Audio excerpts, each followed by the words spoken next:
Dòng thế, còn còn giỏi ta nằm sòng sòng thế. Nó phải xuống đi thực hiện nông lộ xe, amen, phụ lên.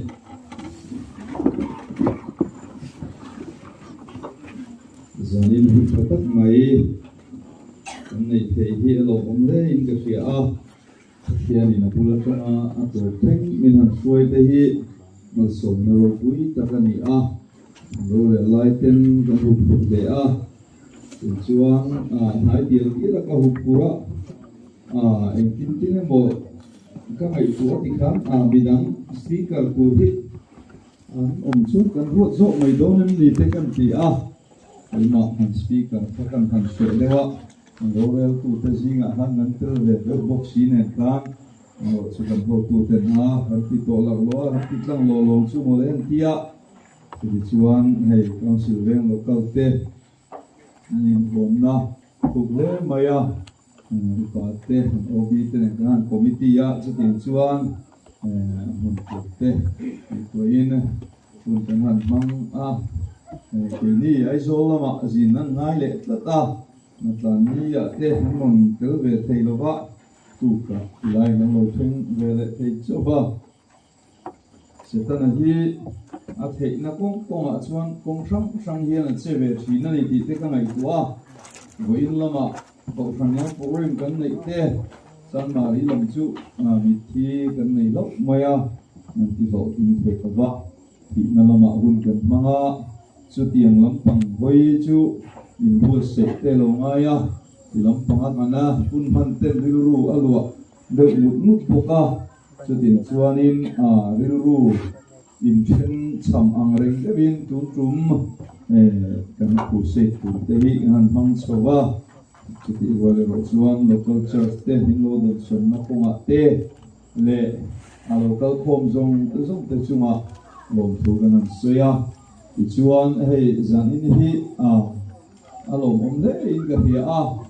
chan zan te han ni sila ti te ha ke ko ka ru ru alo ve ni lai zan kha chuan kan khu har ve ang reng angem o ka ti ma se mi som li chuang ve mai ka kan ni UPC hi chu kan thave simsima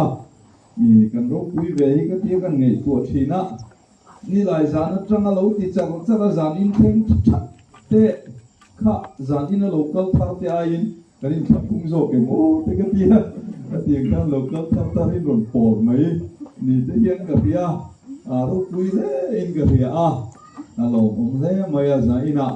kun chade mai lal pan min pe tổ zana tal kan local khom thei po hi alom om simakal mi alo ai chuan alom om le zual in ka thia chu tiang chuan amun te la kal du kan ni karinga zaina local lo te po hi ma ro chu an sei tu khan har sat na sang te oma tunai chuan in ke akal te hi kan tum to mang lo wa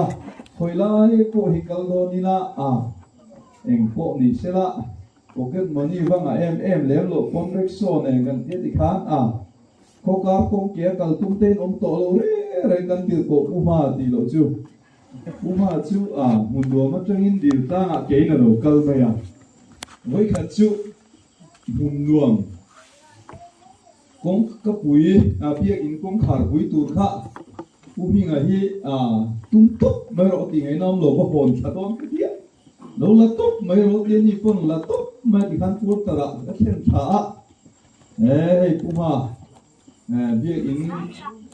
kong ka pui tur po lo theng ka pumingan min lei sak don ani hi ka tia ka wa hil ve ni lom le thok lo ka nam ne tu kha chu ji nga ron theng thei engi lo ti don ka tia kong ka pui chu ka ron khur don khai kan ro pui ve ka tia so puar te in ela kanawi na matha don chenia na kina motorin ka ron thon mai ang ka tia kong ka pui kha dil tlang atanga mun do mi kilometer som palinia chu apu ho mia kha tuman pui ka mai te na ka ngai tu thina lo ta sak lo chi je za ngani lo ka tia ang khanin ani chu la bei me je la tu na po hianin dil tlang atra khomoy chuk tu po mania ke ina kal tha còn quý lắm mà anh em muốn lâu soi thì khá và xây cái lắm mà lâu khen cú pa bay kia nó siêu mi gần tía cú cho ra đầm đôi na tán sầu nắng xí vi la cái LCMC cái này tía thì khán cái LCMC cái tán sầu nurse duty này là bike suit thế nó mới anh đi in traffic không dùng mà lâu buổi cuối case thế ông mới tiếp thản á dan việc buổi ngar kami ni mặc gì chút tu mà thằng làm bằng mi dia phone pay đó mà chuyện lại lâu chầu chứ là đi mê cả đám đây đó đi chứ đi lâu về mình mà đi cái tiền ta mình xin các anh tiếp tục các tiền gì ta chú bạn cho nên này cái hình siết thiêm nó thuộc tập tế bộ cần phát tổ cả hiện ông dễ để trả in cái hiện a district mission Singapore say cái tiếng cái hàng bùa say thế với khả năng đều ni lòng lên cái hiện cái điều vai in big na thế lòng thu cái hàng suy về ni sẽ là giải na lòng cái không giống giống thế chúng lòng thu cái hàng suy non một một là thì cho tập hiện thu cái chia ra là giải in chú tổ giải nó ni rây lâu thế suy hi chú cái tung gì mà sẽ là cái suy rây tiền là cái túi tiền là lâu rây lệ mà chỉ nên bố cái tiền mà sẽ rây lâu vẫn thì về dễ là mi trong cầm trả thế bộ giải in chú đều là rây lâu bằng dễ là hàng ngày tay là lâu rây được bốn tỷ thế rây rùa oma lấy phát thiên tu thiên linh gần chia ra nghe chân chính trả dòng là gì bung thung trang thủ mang in giải nạp phát thiên thủ gần ngày thủ hậu tu han soi kan tuma chân chính trả dòng là gì bung thung trang hian isu na changa ti tak mevin kahil ache mi tu po tu ya le kharawa an piang lo chuan pathian raman lut theilo bang ti sa piang ti sa ani kharawa piang kharawa ni ipian thar tur kati chahi makti su athugan siarlan pan mal so ro se amen ipian thar tur ani Nicodemus ne nalali suasoi ani kan ramina kan buai pui na sat em chu pian tharna ni chu kan pian thang na chu Bible ne na in milem ti ngei tua thwi ne ro chu kan khem em chu kan bui na an hal boka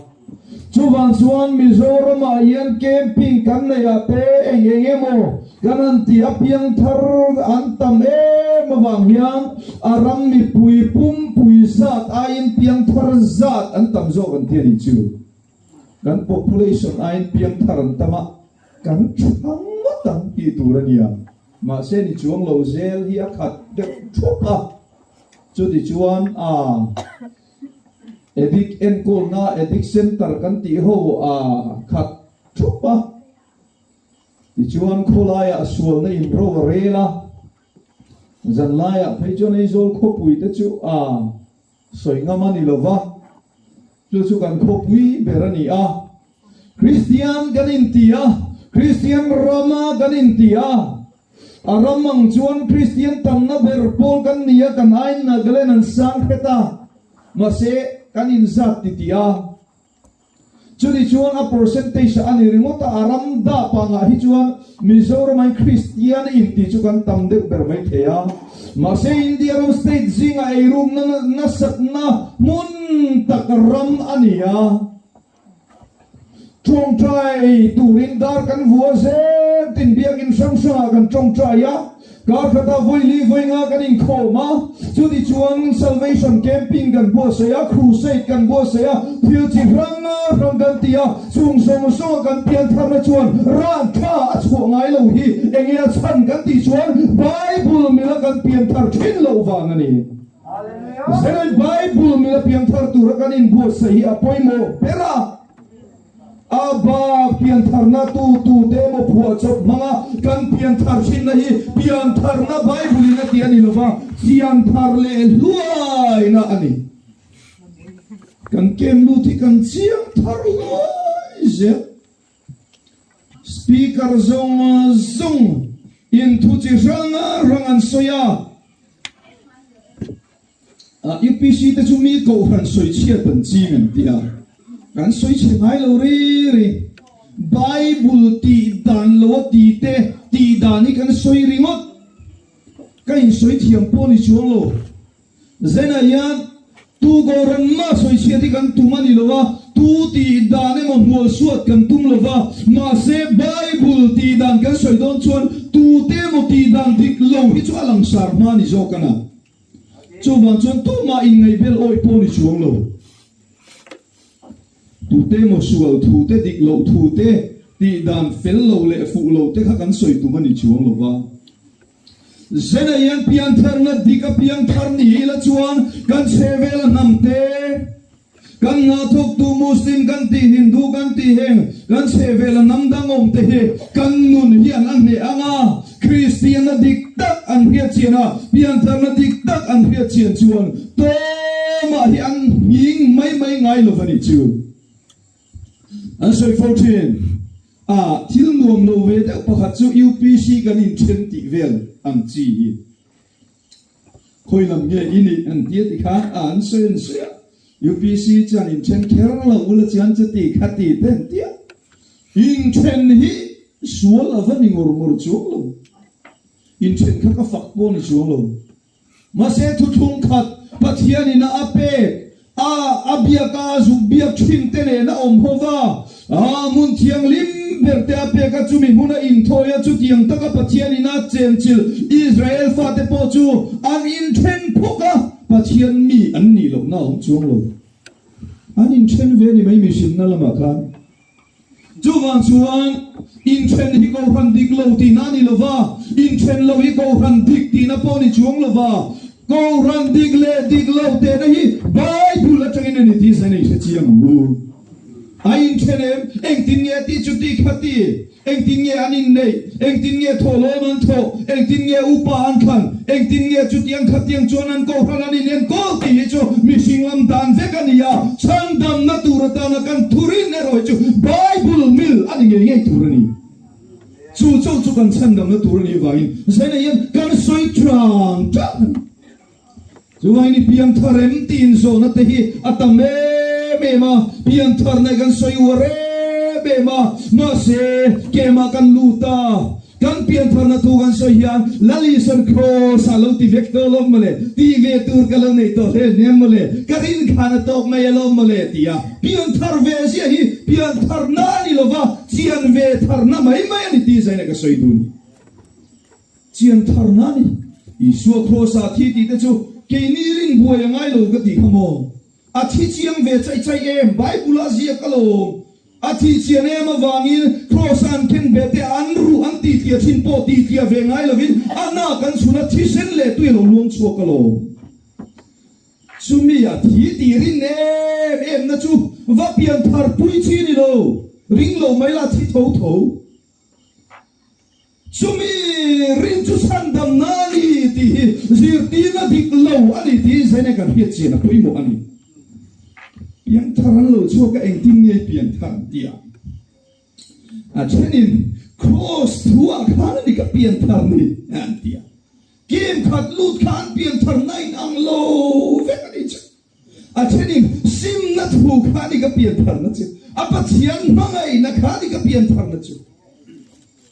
ching hi ka tingoi ini chuan so ram dung le wanga India ram chunga Hove ram ranga America Ramzani chunga Rongan bola He Pentecost ko ram te pian thar na chu Bible milani lalpa fakinam rose chu nge kan ti chung kan siar lali suasoi tu ya le thara va pian na khan kan pian thara wangen he go rai kan hieta kan sam haulawa van rom kan kai don ti kan he chiang ani zena yan chu ka lom na berani shi eng vai ne kan hia chiang Bible hi adot lo pat chuan kan chiang mai tu rani Bible zom tu te chu wan chuan zaina yan ngun ta ka pian thar na kan ngei tua pathian rong kan bol na so na yan eng ye a chang le awang ti kan ngei tua in khom ve tluk si tholom tho ve tluk si lam ve vak si thei to chua pe ve si thing thela piang poiti azwal ti song nei sawa lali su Krista pulo turi tam tak kan om che don ti hiat siang ani chu vai sei na hian lali su Krista ina piang tharna soi angge ya piang thar tura kan in bo sei thei na turin sei na hian uluk taka pathian thu kan ngei tu ho pui mo in ka si a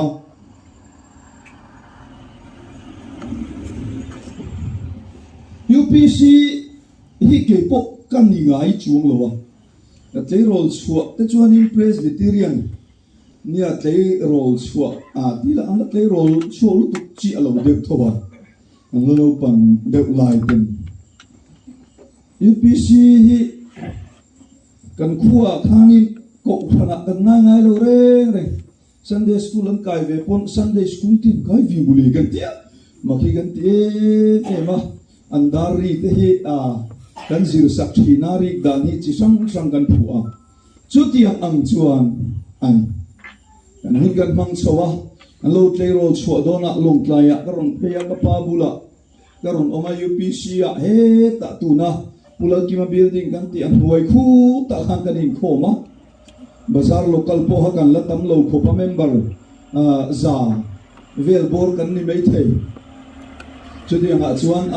UAD ta ngay mang chawa tiang khan til kan tia chuan baptisma ka chan masak ber ti ka chan tir po khan ka chan don po khani ka baptisma chan ka ngai tua voin chu baptisma chang don la chang ve ro min tia o a that don na sa chu lum ko ka nuam don ni ka tia yan nim hu luam mai ka lom ve em mai a baptisma lam ka ngai tua lo re cho đi chuan hun alo kal zela toi zong in baptisma thu te Isu pathian na thu te kan phang tok in soi ve in pathian thu te soi ve thin ma ila ril ruwa chiang tak khalo lo om chuang lo ba chuan Bible ziri gan kal bo ve wanga Bangalore Bible ka zir chang te kai chu rong bol tum kan ni lo re mi chu rong bol an tum ema vain Bible an zira kai chu thil dang dek ti tu in Bible ka zira masih pathian ne phal lo re rang BTS third year kan zir laya pathian ko nan na lu tuk mai hi ka changa soi po ka soi ngai zen chuang lo ba ni thum vel chok ngai chu di chuan lal pa ka dam chu ni rong ka bolang tin pathian tan ke in peta di chuan BTS kan lo graduate ta yen chuan hun lo kala BD kan ron chua khan rong bolin ka chuak top don ka dia pathian ta na rong bol tura dam chung hun pe ka dia chú mang chú ni na boi ka boi chung lo min soi da na po ka boi chung lo re min rel na thu ka hiat te hian ka kho gai ngoi mai ni a chan chu ka cho e tui ting ai ga ma ka ngai bok si lo ba an no ni vai rong ka bol lo khi lam ne na kanin kara hian rong chu ka bol ve nga eng ma ni lo mai la ka bol do na eng mun po ni se ka bol do na ti hian ka chiang tlat mai ni a chan chu pathian ne na ha ka in la na tu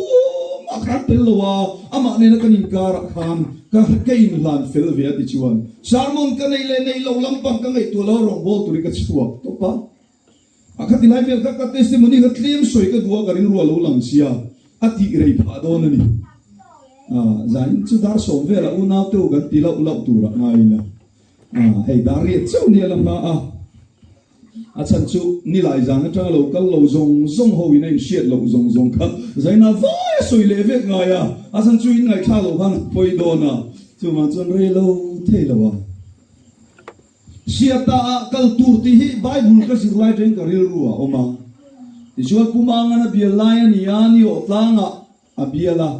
district khom pui kan na ya sai ha ti chuan in khom bana ka pui biala rong bola theyang em ka tia o theyang atia sang ni pali kuma rangbol tu min la ve chu sang ni pasari kum ye ni o ka chiang lo sang ni pania Bible zir turingan kala sang ni pariata o Bible kha sang ni pariata asan pai silonga hanga zu zir le sang ni pasaria ka ron zir chua chuan ania chu da chuanin sia takal tu khani o tlanga zan khat kan ria ka UPC Mizoram kan chien pa kan nau khu ta kan zir pui te na han an riak top mai eng mà hi ngai tu alo re ngai khata khan tharau mi te ngai dan chu lo ni lo fel de to ha lo nia e ni gan palave me rong bol tu ra chuak kha azora mi pc na gan ria ka mi khan ngai dan lo ni lo ke ni enga ma kan lo ngai lo ti chuan pastor porter a chuan kan thling kan han oma ti khan eng mo kan soya tu ka sia ta kan kala rong kan va bol ve a ti khan rong bol tu ra kan si kha thu soi tu ra min ti te khan thu soi tu ra te hang ngai mang lo wa chang chuan kha tiang vel khan chuan in hun te ka min pe ve a soi ve a ti chuan tho tan in cha mangai an tie e kan tie tho tan kan cha ma tho lia ni o tang kan lo ho ma chuan rong te kan an bol ve ni lai ni alonian tu ka kan ho ang chu kan ti kha tharau lam pang mi te khan ni sari in cha mangai an ti le a khan ni bo kan tia thu hi ko oi ve kai chu cha mi la ni mai long ka ti ve a soi tu po ka ria po ka ni chu lo sarmon tak tak po ka dong chung lo ti khan bible kha ka sira ka soi ve la vok mai ni kha ti la ya ni o tlang ku pa ho fel zia kha ka ti ke ma enga ma soi tu po re ve chung lo ma ni chiar soi ve top top thu ngai kha tur kan an ron kim ve thap zela an chuan om ko chuli chuan ho lo hun ta kan ron ho ta ni o tlang kan om lai de kan lim ve khok mai tharau lam zai ne kan ti ve tharau ma som na ka kan dong na sa le di te hang ar ve kan long ve le ma ya ti chuan ka pi pu than dai nu pui hi sa ya kan ron thlen ve le kan vat lo chu local don wang ani hi tu bin jing ka tho kha chu ka hen ka lo kual ma ya ka ding yil thalei thei lo chu wang chu mak ka lo ti lo tu ka ma se hei lo ka he thiam ta ka trong trai ang cheu tia min trong trai sa ka chu mi tu ma chon rong bol la ka chu huna ka sia reng tu min sina tun khein ka la sia ni ka pi kha chu a tha ve sim a bol pui kom la ya hum sa ri chung nu pui nei lo wa ngen tu ka ni kom nei kum sari zong ari berang kata. Jadi chuan pathian in atuthung min mu tir na hi he tilaya nu ho in klo ton no bial nu ho in klo ton a kom pui an kala han kan zui ve a chuda chuan in so ma hi akal ve sia hun khat chu chang ve ro sen tia an no pang phoi mai pakania ti chuan eu sang te ho te bazar nu ho chen khat te kan kal no la ni an phur le maya ka pa kha speaker turania ma se akal thei ta lawa akal thei lo chan kha gara chi lawa ikal thei lo ro cho ke ma kan kalange ka tia kai siam mol mola chuk thave to maya ti chuan thu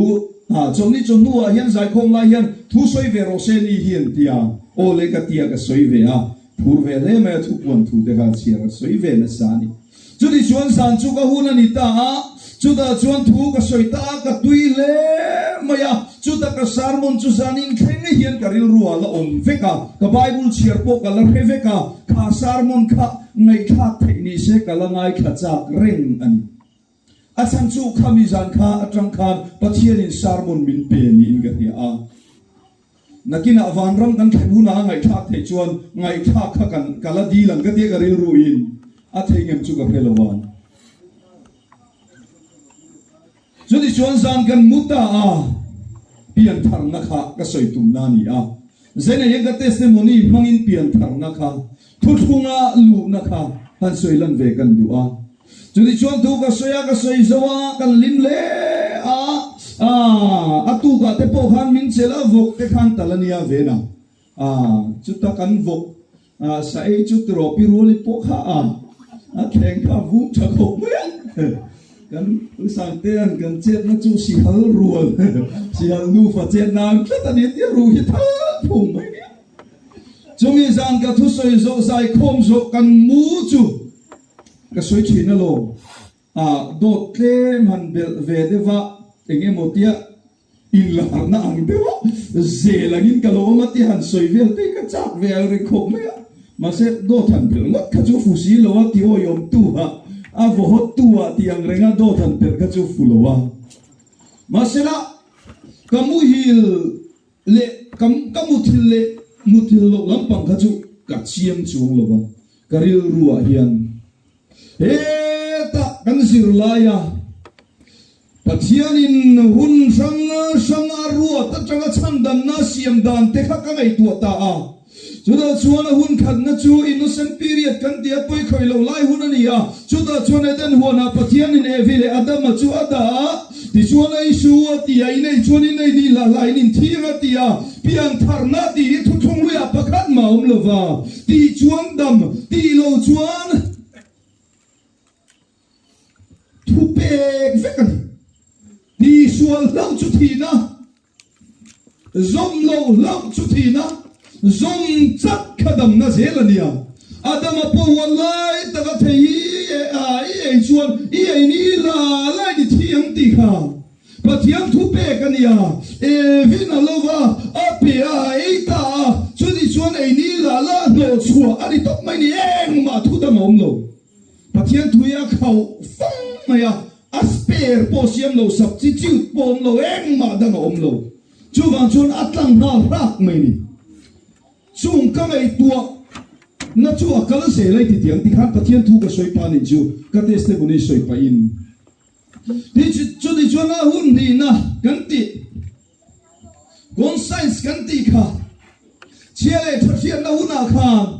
mi lo suale me ma ti chuan pathian in nova kha nova pathian mitlung kha nova nena long tu groatia chu lo chu atuka atuk zawa atuk tu nova te chung ko pariat lal pala chan dama atuk lo khatiang khopa mi puitam anthi thua khan pathian in poi ati thu soi lo reng ne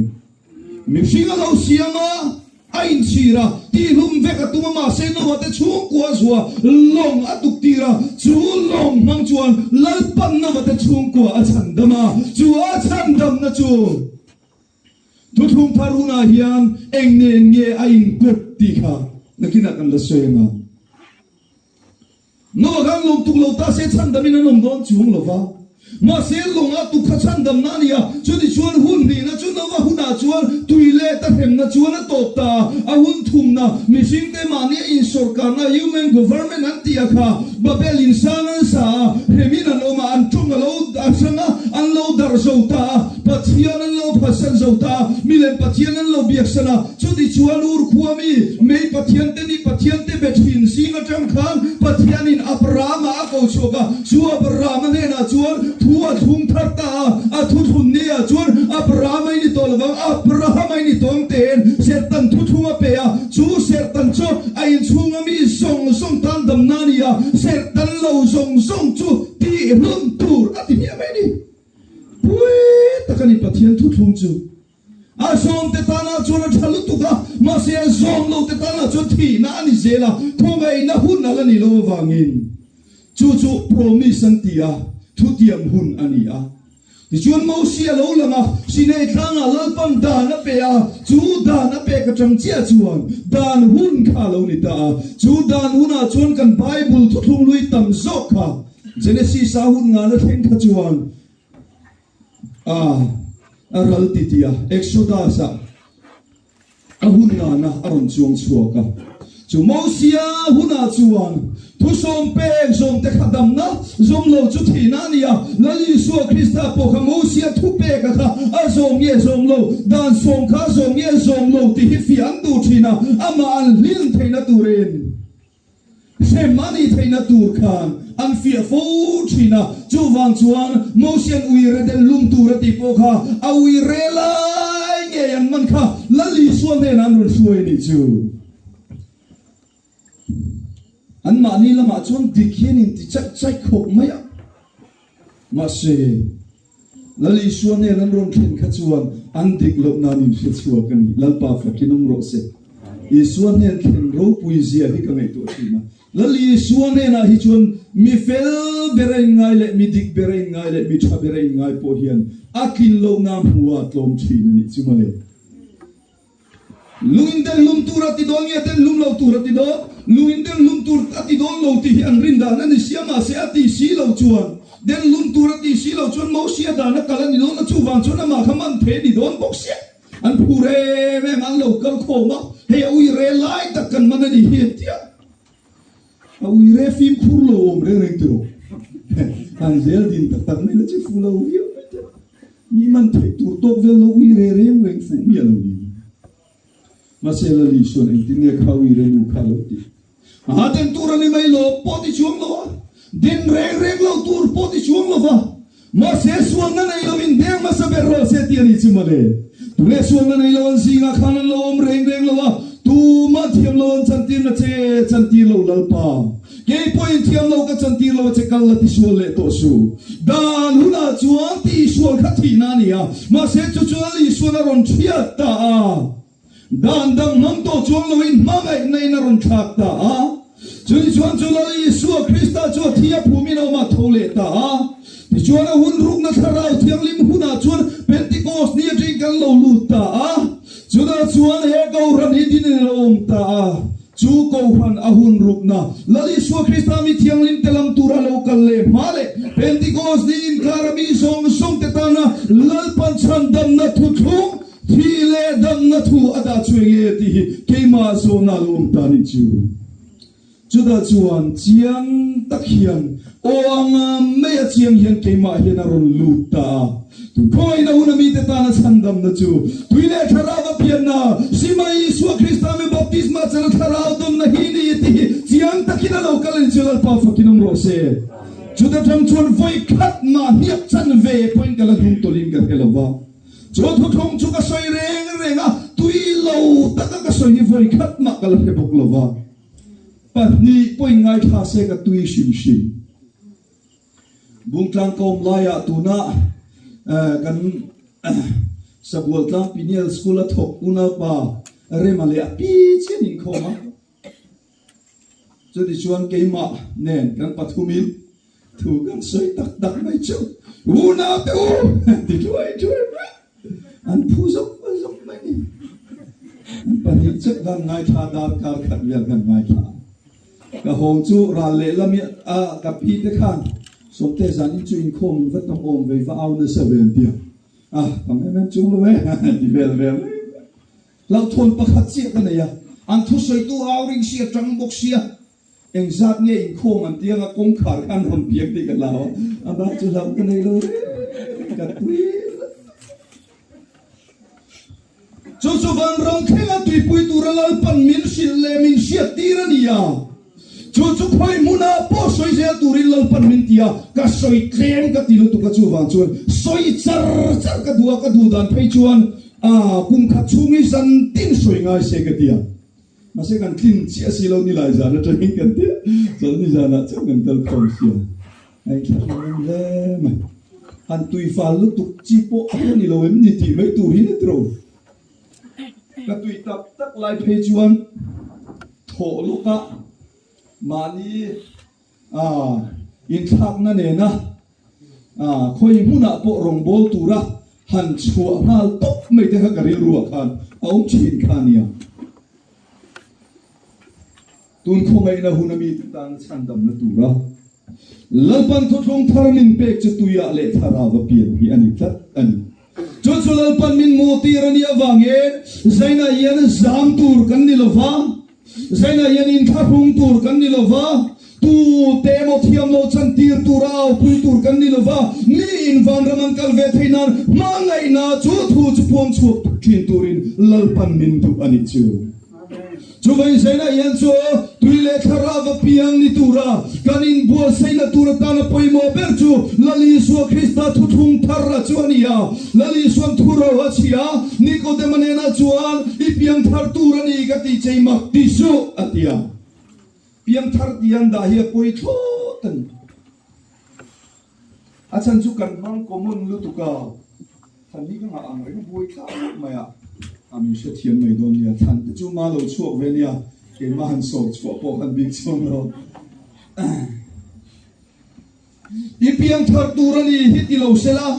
a bible ang hian ipiang mun le turani tin da se thaturania lali suahian Nicodemanena you must be born again ipiang mun le nge turani atia Nicodema chuan a hethiam lo me ma mi eng tin ya tam nuina lu pum chunga lu tin apian mun le theya itlat me ni chu a har to tani tro mania story ka ngai tha nu pakhat kha a phun chir veng ania a fa pa ha sual ti lu tu ka he pai chu sual lu tu ka ô anh bộ tuổi huamin puma te hian nổ lệ lệ thì sẽ là chút đâm chua mà phải bộ in huống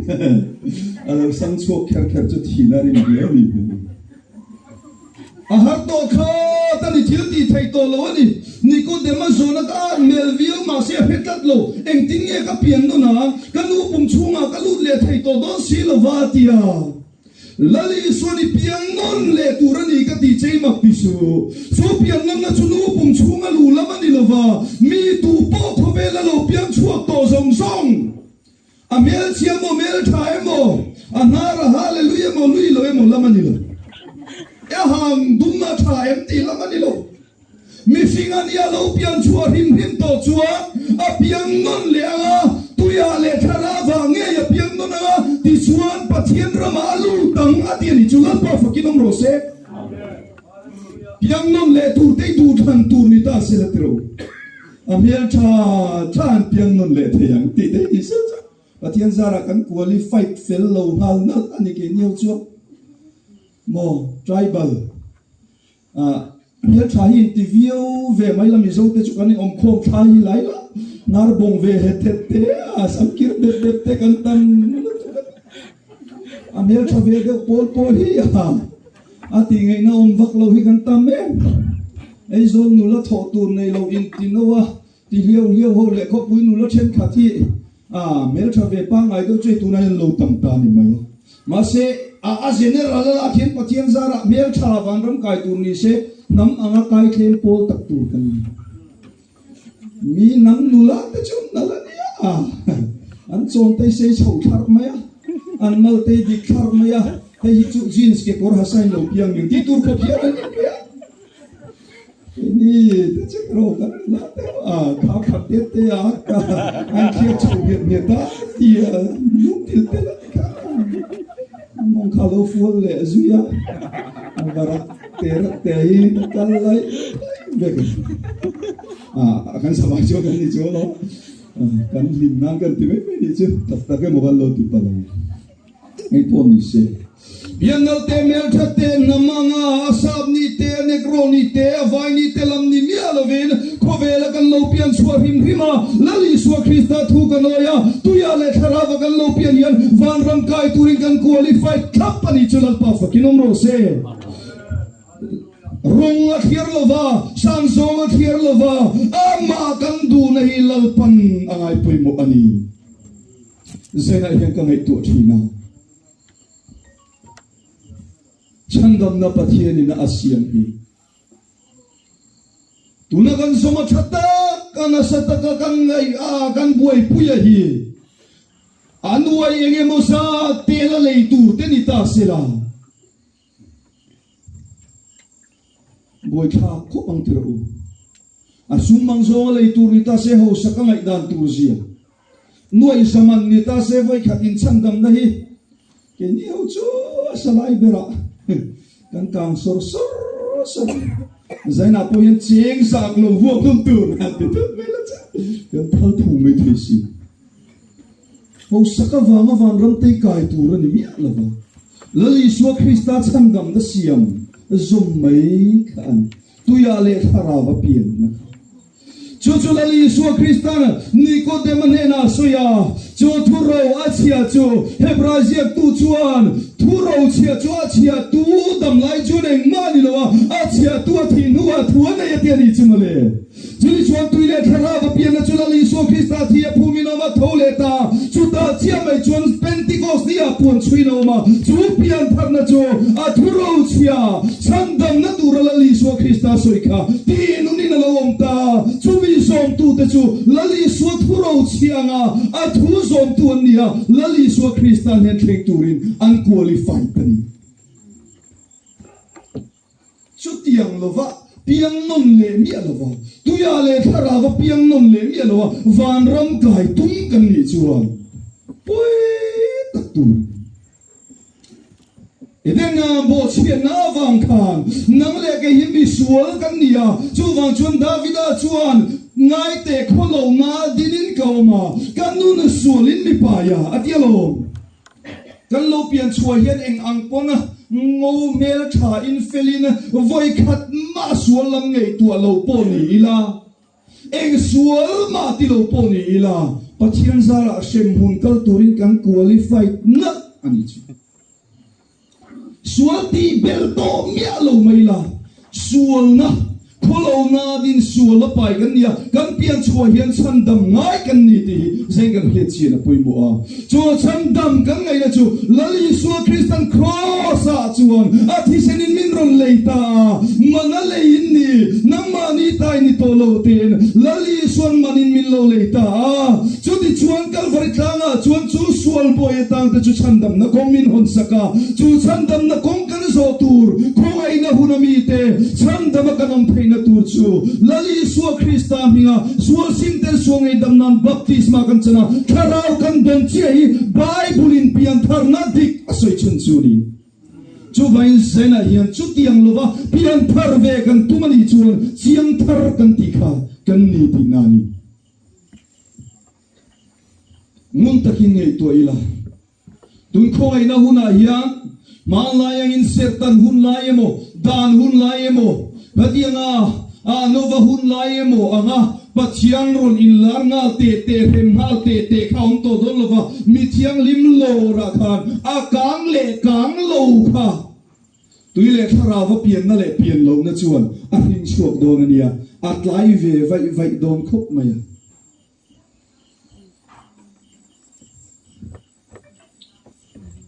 kan sir pui chen khaten kan rin dan hi ang musik thei ve em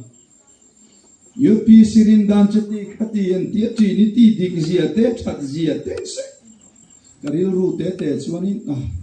khovel hi la top ngei mei do na a to phuna fi na lom do na dia chu kan hak thing theu don bo ka hak cham mai ang ok dia ni thiang lim lor hun hi anga hel omani ring tu dik tak te ta na chuan zena yan chu huna nge chuan tuile khara wa piang lo te thiar ranin anom do na lali so Krista mi baptisma chang khara thiali mal som na lo dong te hi wana chum zinga lali suwa to turian chho do ni lapa fakinum ro se te sonanika ton khanna bungli a khanen tinge soi lapa ve chaw tom nen van tir ko chunung ber onen pathian to din en van train lo chu don sia lali suwa Krista muturin chuta chuan kan chho ve theina turin tuya le tharawa kan pian nun le angai ni chu tuya pian na te hi ang hiat da na makasin mania he ubi than chunga lungphuna po hanin kan han soi le ka una ko ran sang pastor rualan oma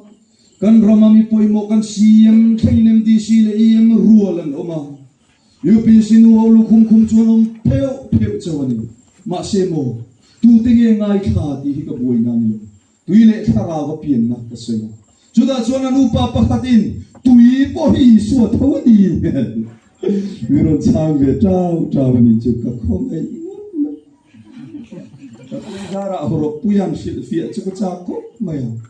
masih silfia le na guna untuk cung lo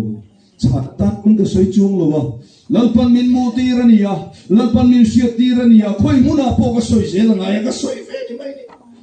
ubi pan cung van ramakai na santur chu lali suami baptisma sana vangkari di hisoi ngai ngai koi muna po kesoi do voi na po kan William pusinga una paso mo ya kha ora mi ro pu ni lo ma se suamin baptisma lo chang ve kat mai ni chu a tharau chan ro me ro chu te kharin tharau min pelova kanin te sa thailo ve a me ro chu tharau dong ngai tur gain bo se chu ngaya kan ti thei to mi singina kan ti tur sa ber chandam na lali suami baptisma chanani tharau do ni chu tu ma kanin pe thailo nang tharau dong suk ti ang ma kan thailo ma se suami baptisma chan tu ya pian ngai ro chu ang kauranina baptisma chan tir thei tura ati chin license holder te chuan kan ti thei ani chuda chuan pathian kha na satakaron in rola aron tiangai to lo athuin a soi fel vek to chu vai zaina hian chu tuile kharawa pian na ko ngai da una mi te ta na chandam na chu eng wangi nge thu thung tharani kan tia eng wangi nge chu I somia baptisma chan na chu thu thung tharna kan soi ve vak vak mai le ti zaina kan ngai tu turata na kan tu chu ni a enga nge kan soi vak vak lo lem Peter thon kan na bung thum chang som nia chuan eng tin ye so mana lo siam chung zo pathian do theinai na ha lai khan an oi lova chu longa chuan mi tlen te chu chu mi pariat tinani tu ya chan da min anom ta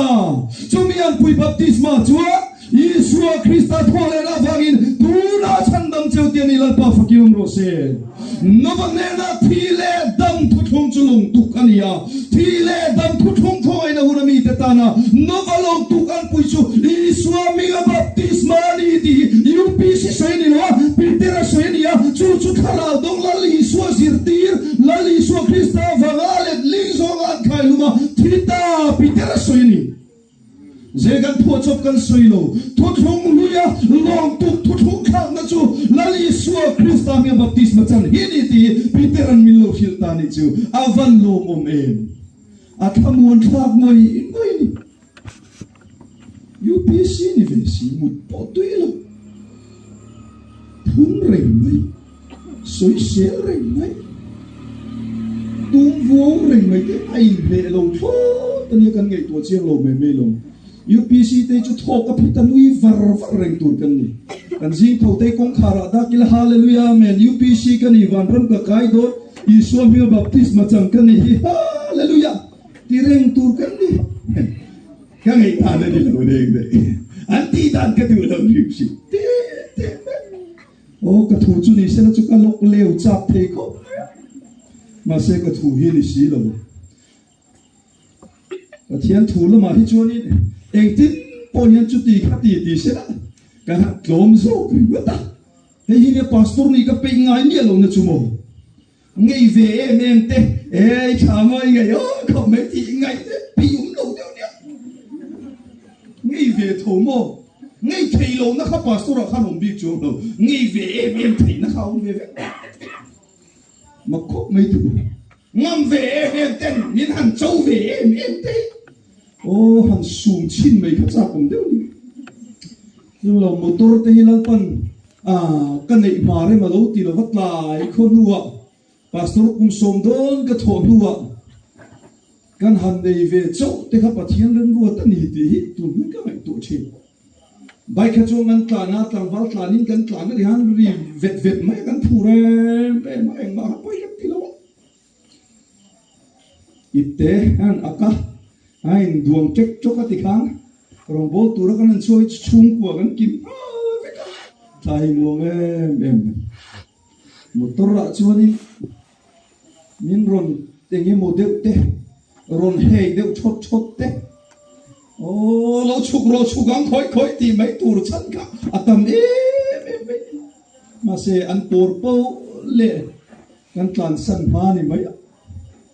lo ngai khak ve tak chu có một tổ đình lề lai lâu surang nuôi mẹ anh lâu ông chịu thiên rim khác về đủ tắc khác mà sẽ những bộ này sẽ là làm biết thì khác thu thỏa khác anh sẽ mà rằng cái lâu họ bộ lúng lệ đã sống cái thị về là trôi quý cái lâu cũng ạ lại khăn rồi xí sang đều xí tiền ka light khakan aple ka tikhan vai ve deu kha imola mi pathian zara mol lu tuk la ve han ti ve chin kha chu cha ma se ga tlan le to ma hi joti khati ti kha pathian zara motor ka nei bu chun ka lo ti to lo achul ka ti to lo mi an por te ye ni ti za ve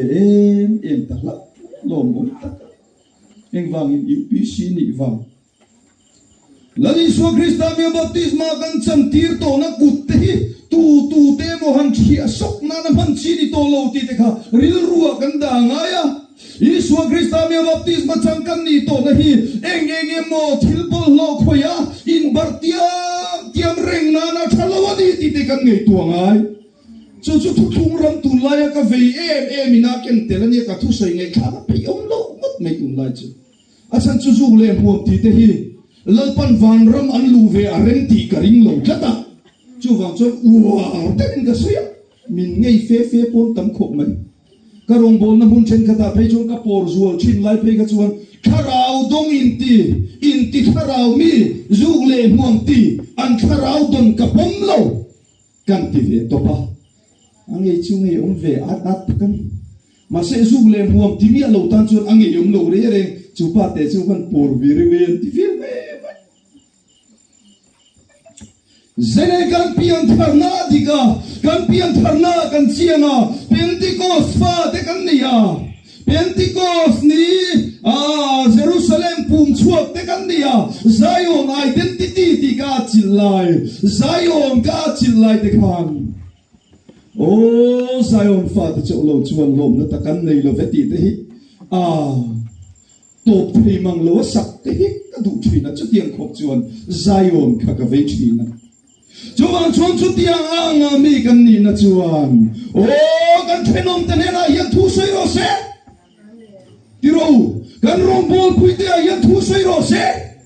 mi xiên na lai đi gót ngày tua suy chuyện mi thích na nun ngày chuyện hi a Pentecost thoát lâu thì cần xiên tang ai mi chẳng chín chế lai suy nuông ti em an phật na tur lai phật du mi a si lâu ni te Trinity lâu hi engem no sa kho dang bia Christian in ti siom se chu ta chon sun pe ni se ani chui pi si tla ka ni la phu chi ra me ta hin no se ti thei se ga ti lu tu ni chu Pathian ina dule setan na dulo perchu lom nun hidia chuan chon ne thailo nun nei tu te lali suwa Christain bu chuak te tir ko bola te khachuo lungoi zel ka ching an tia ke ban lungoi ni chu avan UPC ngoi kan general superintendent tang ka du mai bola hi chu lo piang le se la chu an ni nge bo ka UPC fa sa bola ni ini chu Peter ate hote anwa in UPC ve ka kan suwa thina ngem pui tlanga ka kalpon UPC upaho kha jele chiar thiam nu tu khan ni si lova una pa Peter chon chu ti chuan ti te han lo te una pa pola chuan an te an lo una chiar bien to me si lo han da ho khan lo busit ve una pa te vakal ve a crusade gan nei chu Peter ate hi UPC ti dana ti ania voina yar Peter e kan singa local sina Pentecost dia soi chia kharong soi le se UPC au singa kalro kan ti don tho chu vai una pa Peter ti dik chia ka ti an lo vera tha ga ni atike Ario pagia una pa Peter te pola te local dona he an lo nung le Pentecost dia soi te tir ko pola na testimony te kha soi don ti se ario pagia ye soi se long kai kho puyan UPC an lo ni reng he an ti nge don eng vai an soi ang chia kan soya sumi chu UPC soya ngai kat na hi sual ka tholian ta rồi tôi hơi suy là rong bôi nó thôi đi Hua thala o mamangin ka pelo na se ka soi to khan Trinity hiram hoi na to sakolina la ron mang turnia lalpan min sia tir tat na hi ke ma chu om ve ka dikha asan chu bible om mia lo pathiana kan nei ania pathian chungchang bible ina soi chu pakhat chiania chu jehovania chu mi rong bol tu tir ko pola chu pian thara isu Christai jehova kha lo ni tir he da wangin ama chor pathian fam kin na tin re tak sanei na omani tin kolosasia bum he chu min lo hilani chu avan lo mom em chu wangin saina hiang lali isu Christaminga baptisma kan san nahi bible thu thung lui pathian in puan chuna chandam na soika thu thung tharna thu thung lui ai o ani tia hian zaina he kan chian a poimo em ni atut na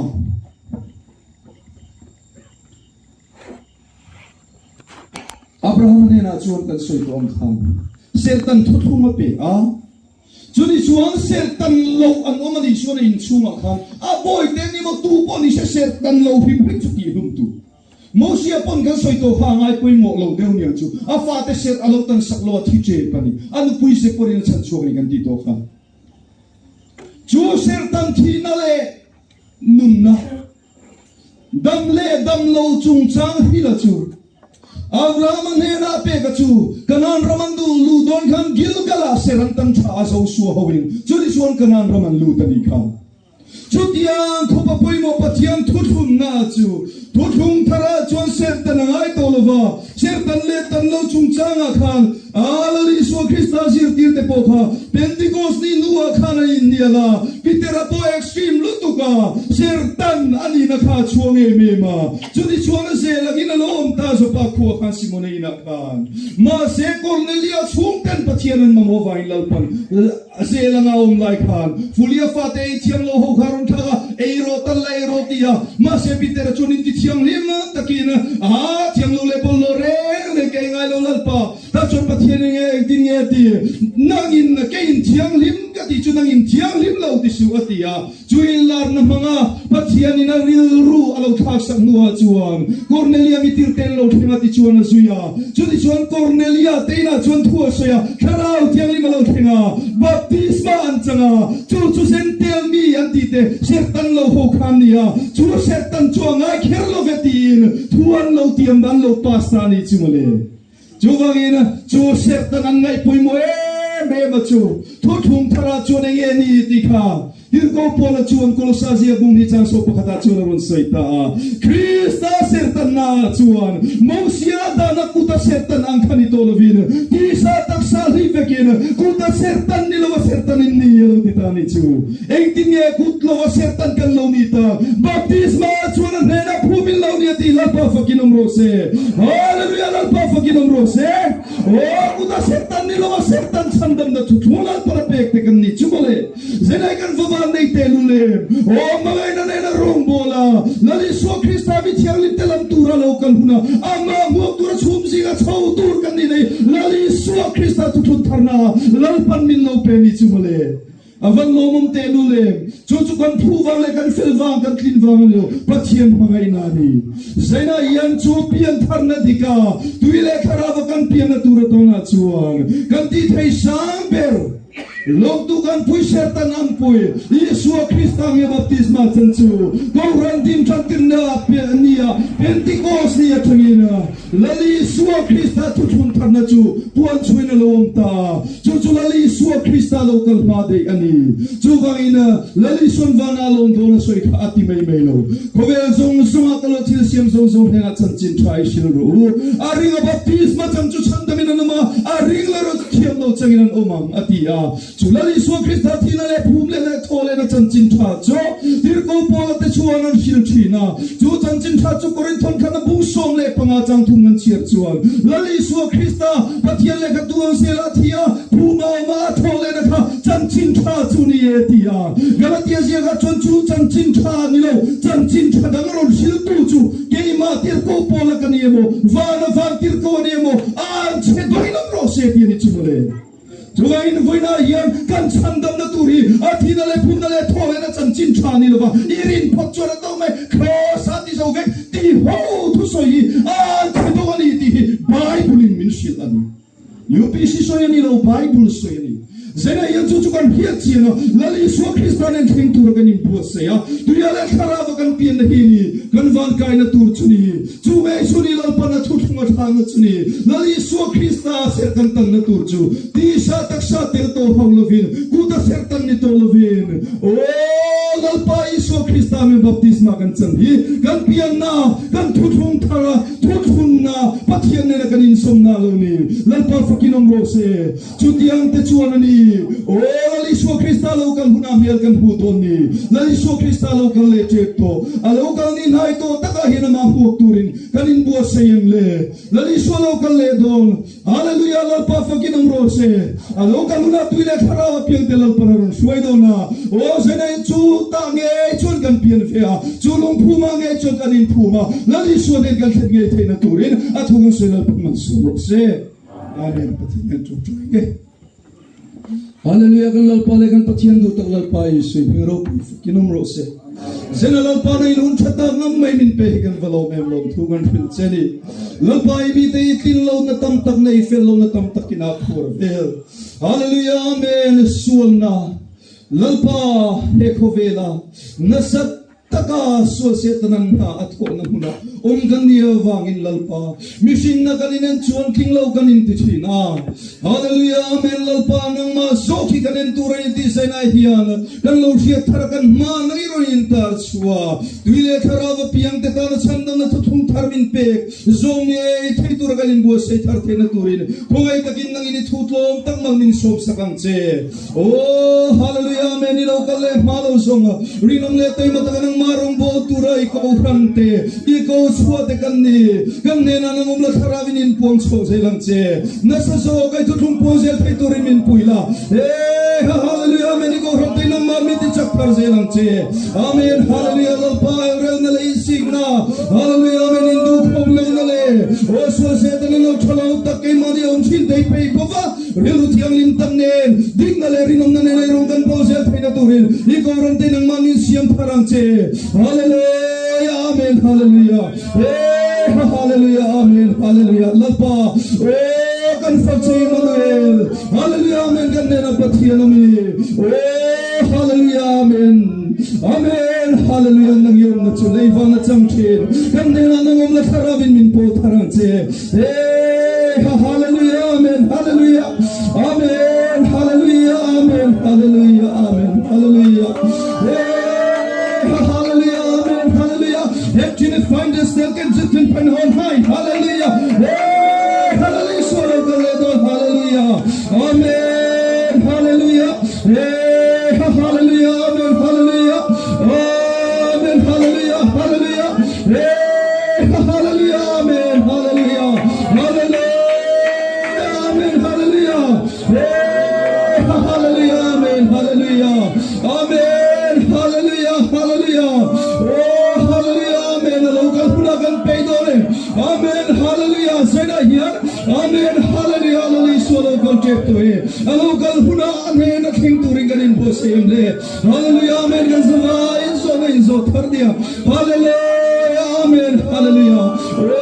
hallelujah amen lalpa isu kan singa nang kharabin chengal dikan chen bang lom thungan rilache I kharabin nang in min chen chilla all in na le lom na tharmin pela nang in chang na thaimin thuamang che hallelujah amen hallelujah kan thanem ngai na wangan ti suote kan duam na wangal pa kan ti diglo te sai na hinom ni chuan thoi takin nang in min ngai damang che hun thazok le lal pa hun thazoka na marong kan bo sel thena turing kan kong min siam sakla oi ram ro pui kan khena thengina rinom le tai matagan ang marong bola hallelujah amen hallelujah lalpa jangna tharne na rong kan bol fo thena tharavin kan ne na nang ma thuan soi non fo bang che hallelujah amen he munai mingdal lam na so ana in ro pui na le choi mo na chang che ti sa le kharawa nan na le song te ta na dam na lo ni sila hallelujah amen ilo galle malo churinom le tai mataka amen hallelujah lalpa itana thonga ya piang thok thai turin nang mamin bo se tharang che hallelujah amen hallelujah amen hallelujah maranatha iswalo galle don hallelujah amen hallelujah amen hallelujah amen hallelujah amen hallelujah amen hallelujah hallelujah amen hallelujah amen hallelujah la paro pui berose hallelujah amen hallelujah amen amen hallelujah amen amen ro pui rose thiam ni me lal berchu amer parte na choi moya lom en kim ti theyani aram mazazel do aram mazazel do lom ramin kinni neilvang kain them over for your mind hallelujah zion ram moy hallelujah